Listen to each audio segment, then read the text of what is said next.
phaing ko rapliar ni dipu Karbi district judiciary angkang arlo legal aid defense council asaihem akimi ingpu pontanglom labang so asaihem akimi Karbi district chatkali si akapre kapre district along tame ingpu ponlo lapen nangki pachini dona teng pulote long crazer ke basaihem akimi pini ingpu pon popusi nang pachini pon lapen non mande pelote akam hai hui bang chepon popum lapen la so asaihem akimi kangpu pona theke government pen kiduk kila gatuma phan jong si pine pina kes tokok polote advocate anam piun ede jipu kama thapen si labang so asaihem along pen anam pinang ni pin pen kes kachidan dun unjia phan ake joy pen government advocate long pon popusi labang so asaihem akimi abangke ingpu ponlo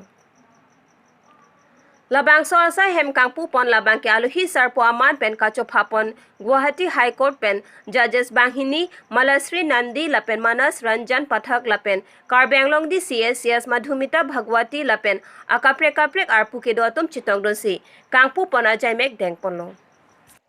We discussed in that conclave, in fact, Justice Lalit laid the idea how DLSA, how the LDC would go on. And thereafter, at Jaipur, we discussed the interaction had taken place among all the executive persons of the state salsa of the country. And finally, at the tertiary level, you can remember, we invited all the district judges as well as the DLF secretaries to Delhi to have a discussion on the subject. Actually, in the 17th district of Assam. Here today among us, Honorable Mrs. Justice Malasri Nandi Judge, Guwahati High Court, Kangpu.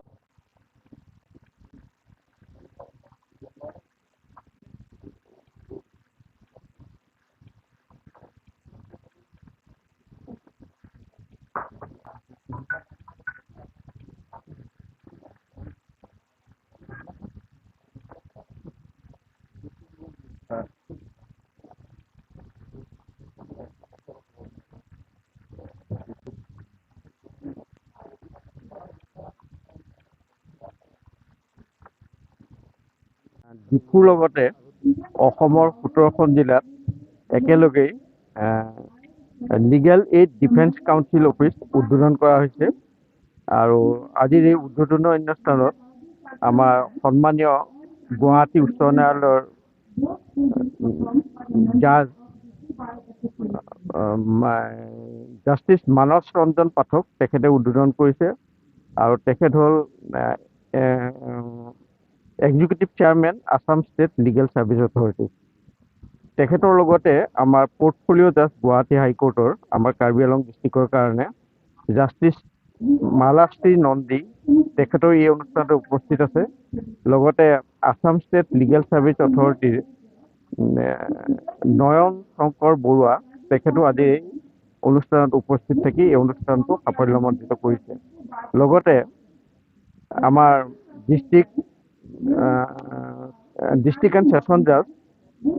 Abdul Hakim তেখেতেও আজিৰ অনুষ্ঠানত উপস্থিত আছে লগতে আমাৰ district জুডিচিয়াৰীৰ সকলো officer আজিৰ অনুষ্ঠানত উপস্থিত থকাৰ উপৰিও ডিফু বাৰ এছ'চিয়েশ্যনৰ মেম্বাৰসকল তেখেতসকলো উপস্থিত থাকি আজিৰ এই অনুষ্ঠানটি সাফল্যমণ্ডিত কৰি তুলিছে আজিৰ পৰাই অসমৰ 17খন জিলাত লিগেল এইড ডিফেন্স কাউন্সিল অফিচটো আৰম্ভ কৰা হৈছে আৰু তেওঁলোকে অহা সোমবাৰৰ পৰা তেওঁলোকৰ কাম আৰম্ভ কৰিব ইয়াৰ পৰাই 17খন ডিষ্ট্ৰিক্টত ভাৰ্চুৱেলি